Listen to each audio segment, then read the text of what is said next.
Hi friends, welcome back to our channel Dwaraka tech Telugu. మీరు 15,000 లోపల ఒక బెస్ట్ మొబైల్ కోసం వెతుకుతున్నట్లయితే మీకు లావా నుంచి లావా ప్లే అల్ట్రా 5G ఈ మొబైల్ అయితే రాబోతుంది. ఇది మనకి మాక్సిమం 15,000 లోపల ఉంటదనమాట. ఇంకా మీరు క్రెడిట్ కార్డ్ గాని, లేకపోతే హెచ్‌డిఎఫ్‌సి కార్డ్ గాని మీరు అప్లై చేస్తే ఒక 1000 వరకు మీకు డిస్కౌంట్ అయితే ఉంటది. ఇది ఒక ఆల్ రౌండ్ మాదిరి ఉంటదనమాట.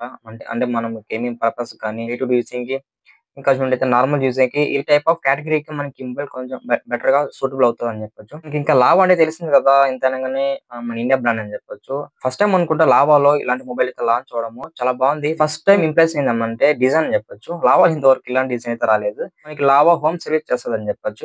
అంటే మన మొబైల్‌కి ఏమన్నా ఇష్యూస్ వచ్చినా వాళ్ళు డైరెక్ట్‌గా కాంటాక్ట్ అయ్యి మన ఇంటికి రప్పించుకొని మొబైల్ అయితే సర్వీస్ చేసుకోవచ్చు. ఇది నాకు నచ్చిందనమాట. ఈ సర్వీస్ అవైలబిలిటీ. మన వీడియోని స్కిప్ చేయకుండా చూడండి. మీకే చాలా క్లారిటీగా అర్థమవుతది. ఈ మొబైల్ తీసుకోవాలా వద్దా అనేది. సో నచ్చిన రిక్వెస్ట్ ఏమంటే మన ఛానెల్‌కి ఎవరన్నా కొత్తగా వచ్చినట్టయితే ఛానెల్‌కి సబ్స్క్రైబ్ అండి. వీడియోకి అయితే లైక్ కొట్టేసేయండి. ఫస్ట్ మనము ఈ మొబైల్ సంబంధించిన కలర్స్ విషయానికి వద్దాం. ఆర్కిటిక్ స్లేట్ సెకండ్ కలర్ చూసినట్టయితే ఆర్టిక్ ఫ్రోస్ట్ అని చెప్పొచ్చు. అంటే మనకి 2 కలర్స్ అయితే అవైలబుల్ ఉన్నాయి. నాకు ఫస్ట్ కలర్ నచ్చిందనమాట. మొబైల్ సంబంధించిన డిజైన్ అండ్ బిల్డ్ క్వాలిటీ వద్దాం. ఇది ఫ్రంట్ అయితే ఫ్లాట్ డిస్ప్లే ఉంటది. మనకి బ్యాక్ అయితే ప్లాస్టిక్ ఫినిష్ ఉండొచ్చు. అలాగే సైడ్ కూడా ప్లాస్టిక్ ఫినిష్ ఉంటది. మనకి స్టీరియో స్పీకర్ సపోర్ట్ ఉంది. In display finger print support ఉంది. IP64 dust and water rating support అని చెప్పొచ్చు. 7.8 థిక్నెస్ ఉంటదన్నమాట. థిక్నెస్ కూడా చాలా తక్కువ ఉంది. డిజైన్ అయితే చాలా బాగుంది. మీకు ఫస్ట్ లో కూడా చెప్పా. ఇది మనకు ఒక అట్రాక్టివ్ డిజైన్, ఒక ఇన్నోవేటివ్ అని చెప్పొచ్చు ఈసారి లావాలో.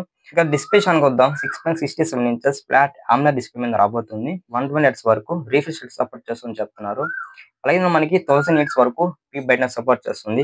1000 నిట్స్ అంటే పర్లేదు. మనకి ఇండోర్ గాని, అవుట్‌డోర్ గాని బ్రైట్‌నెస్ అనేది కొంచెం బెటర్‌గానే ఉంటది. ఓవరాల్ మనకి డిస్ప్లే అయితే బానే ఉంటదని చెప్పొచ్చనమాట. నార్మల్ యూజ్‌కి అలాగే జనరల్ యూజ్‌కి ఈ డిస్ప్లే అయితే బానే పెర్ఫార్మ్ చేయగలదు. మనం ప్రాసెసర్ విషయానికి వద్దాం. ఇది మనకి MediaTek Dimensity 7300 5G ప్రాసెసర్ మీద రాబోతుంది. అంటే ఈ సెగ్మెంట్‌లో ఇది పవర్‌ఫుల్ ప్రాసెసర్ అని వీళ్ళు హైలైట్ చేస్తున్నారనమాట. ఇది మనకి ఫోన్ అండ్ బిల్డెన్ ప్రాసెసర్. వీళ్ళు హైలైట్ చేసిందేమంటే ఈ ప్రాసెసర్‌లో గేమింగ్ చెప్పొచ్చు. ఇక్కడ హైపర్ ఇంజిన్ బూస్ట్ ఒక ఫీచర్ అయితే సపోర్ట్ చేస్తుంది. యాక్చువల్‌గా ఈ ఫీచర్ వల్ల అడ్వాంటేజ్ ఏమంటే గేమింగ్ ఆడేటప్పుడు గేమింగ్ ఎక్స్‌పీరియన్స్‌తో పాటు మన గేమింగ్ స్టెబిలైజేషన్ కూడా చాలా బాగుంటదని చెప్పొచ్చు. ఓవరాల్ మనకి ఇది గేమింగ్ అయితే చాలా బాగుంటదన్నమాట ఈ మొబైల్. ఇది మనకి LPDDR4X ఉంది. అలాగే UFS 3.1 మీద రాబోతుందని చెప్పొచ్చు. ప్రాసెసర్ మనకి 7,00,000+ వరకు అయితే యాంటీ స్కోర్ అయితే కవర్ చేసింది. మంచి స్కోరే ఈ సెగ్మెంట్ ఇది. ఆండ్రాయిడ్ 15 రాబోతుంది. ఇక్కడ మనకి క్లీన్ యూఐ అయితే చెప్తున్నారన్నమాట. మనకి క్లీన్ యూఐ అంటే ఎలా ఉంటదంటే బ్రోట్‌వేర్స్ ఉండవు. అలాగే అన్‌వాంటెడ్ యాప్స్ ఇవన్నీ కూడా మనకి ఉండవని చెప్పొచ్చు. ఈ ఆండ్రాయిడ్ 15 అంటున్నాం కాబట్టి ఇక్కడ 2+3 ఇయర్స్ అయితే మేజర్ ఓఎస్ అప్డేట్స్ ప్రొవైడ్ చేస్తారు. అంటే మనకి ఇక్కడ 2 ఇయర్స్ అయితే ఆండ్రాయిడ్ అప్డేట్స్, అలాగే 3 ఇయర్స్ అయితే సెక్యూరిటీ అప్డేట్స్ అని చెప్పొచ్చనమాట. ఇందులో కూడా ఏ ఫీచర్స్ ఉన్నాయన్నమాట. Eraser, AI photo enhancement, circle search, budget మొబైల్స్‌లో ఏవైతే ఫీచర్స్ ఉంటాయో ఆల్మోస్ట్ ఇందులో కూడా అవే ఉండొచ్చు.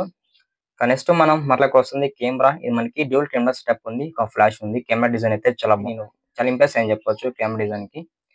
మెయిన్ కెమెరా 64 ఎంపీ ఇచ్చారనమాట. సోనీ ఐమాక్స్ 682 సెన్సార్ అయితే యూజ్ చేస్తారు. మంచి సెన్సార్ అని చెప్తున్నారు ఈ సెగ్మెంట్‌లో. ఇక్కడ సెకండ్ కెమెరా చూడైతే 5 ఎంపీ ఇచ్చారు. ఇది మన మైక్రో కెమెరా అయితే అంటున్నారనమాట. ఫ్రంట్ కెమెరా మనకి ఇక్కడ 13 ఎంపీ ఇచ్చారు. 13 ఎంపీ అంటే పర్లేదు. డీసెంట్ ఫోటోస్, నార్మల్ ఫోటోస్ కొంచెం బెటర్‌గానే తీసుకోవచ్చు. బ్యాటరీ విషయానికి వద్దాం. ఇది మనకి 5000 ఎంఏహెచ్ బ్యాటరీతో రాబోతుంది. ఇది మనకి లిపో బ్యాటరీ అనే చెప్తున్నారనమాట. నాకు తెలిసిన వరకు లిథియం బ్యాటరీ అయితే అనుకుంటున్నాను. మనకి లిథియం బ్యాటరీలు కూడా కొంచెం బానే ఉంటాయన్నమాట బ్యాటరీ బ్యాకప్. అలాగే 33 వాట్స్ వరకైతే ఫాస్ట్ ఛార్జింగ్ సపోర్ట్ ఉంది. 33 వాట్స్ అంటే కొంచెం ఫాస్ట్‌గానే ఎక్కుతది. మరి అంత ఫాస్ట్ ఉండదు. నాకు తెలిసిన వరకు 83 మినిట్స్ అయితే పట్టొచ్చనమాట ఫుల్ చార్జ్ అయ్యేదానికి. మనకిది ఆల్ ఇండియన్ 5G బ్యాండ్స్ అయితే సపోర్ట్ చేస్తుందని చెప్తున్నారనమాట. నార్మల్‌గా 5G మొబైల్ కాబట్టి ఇంకా మనకి 5G మొబైల్‌లో చెప్పనవసరం లేదు. నెట్వర్క్ అనేది చాలా ఫాస్ట్ ఉంటది. ఓవరాల్‌గా 15,000కి ఈ మొబైల్ ఫీచర్స్ అయితే చాలా బాగున్నాయి. ఇప్పటికి మీకు అర్థమైంటదనమాట. ఈ మొబైల్ ఫీచర్స్‌ని మీరు ఒకసారి వినింటారు కాబట్టి మీకు ఐడెంటిఫై అయితే వచ్చుంటది కొనాలా వద్దా అనేది. ఓవరాల్‌గా 15,000కి ఇది బెస్ట్ మొబైల్ అనే చెప్తాననమాట. ఫైనల్‌గా ఈ మొబైల్ అయితే హిట్ అని చెప్తాను. ఫ్రెండ్స్ ఇవాళ వీడియో అండ్ లాస్ట్ వరకు మన వీడియోని ఎవరైనా వాచ్ చేసింటే ఛానెల్‌కి సబ్స్క్రైబ్ అవ్వండి.